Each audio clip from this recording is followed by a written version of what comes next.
नमस्कार। सूक्ष्म जीव के पार्ट 2 में आज हम जानेंगे मित्रवत सूक्ष्म जीवों के बारे में।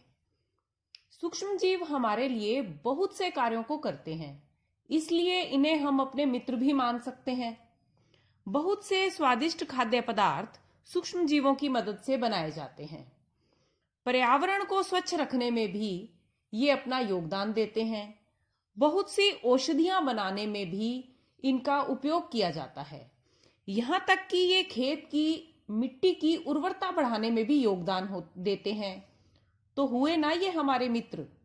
आओ कुछ विस्तार से इनके बारे में जानते हैं।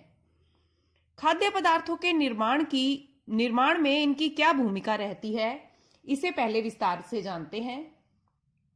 आप मानते हैं ना कि दही या छाछ के बिना हमारा भोजन पूरा नहीं होता।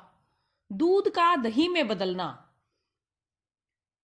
यह परिवर्तन जीवाणुओं की मदद से ही होता है। दही में लैक्टोबैसिलस नाम के जीवाणु होते हैं। इन जीवाणुओं के कारण ही दूध दही में परिवर्तित होता है। जब गुनगुने दूध में थोड़ा दही डालकर रखते हैं तो दही में उपस्थित लैक्टोबैसिलस जीवाणु जनन कर बढ़ने लगते हैं। अनुकूल तापमान उनके जनन में और सहायक होता है और धीरे धीरे दूध दही में बदल जाता है। इसी प्रकार भटूरे और इडली के निर्माण में भी दही, मैदे और सूजी में दही मिलाया जाता है, जिससे ये पदार्थ जो हैं सॉफ्ट बनते हैं। बेकिंग उद्योग में ब्रेड, पेस्ट्री और केक बनाने में मैदे में यीस्ट नामक कवक मिलाकर आटा गूंथा जाता है, फिर उसे ढककर कुछ समय के लिए रख दिया जाता है। यीस्ट नमी और उष्णता में तीव्रता से जनन करता है और श्वसन के दौरान कार्बन डाइऑक्साइड उत्पादित करता है।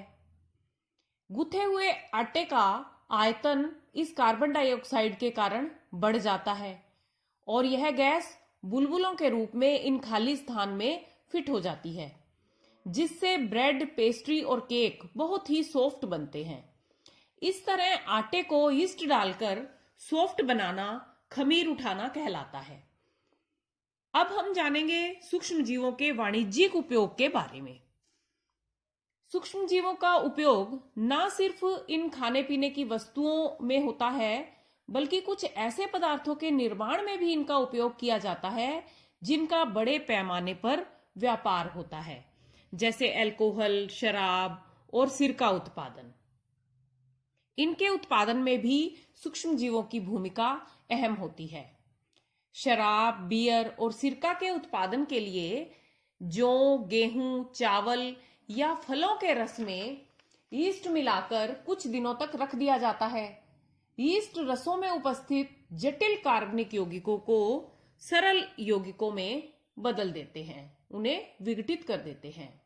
यह एक जैव रासायनिक क्रिया है जो ऑक्सीजन की अनुपस्थिति में होती है। इसे किण्वन कहा जाता है, यानी जटिल कार्बनिक पदार्थों का सरल कार्बनिक पदार्थों में बदलना किण्वन कहलाता है। कुछ आयुर्वेदिक दवाएं भी इसी विधि से बनाई जाती हैं। आज के लिए इतना ही। धन्यवाद।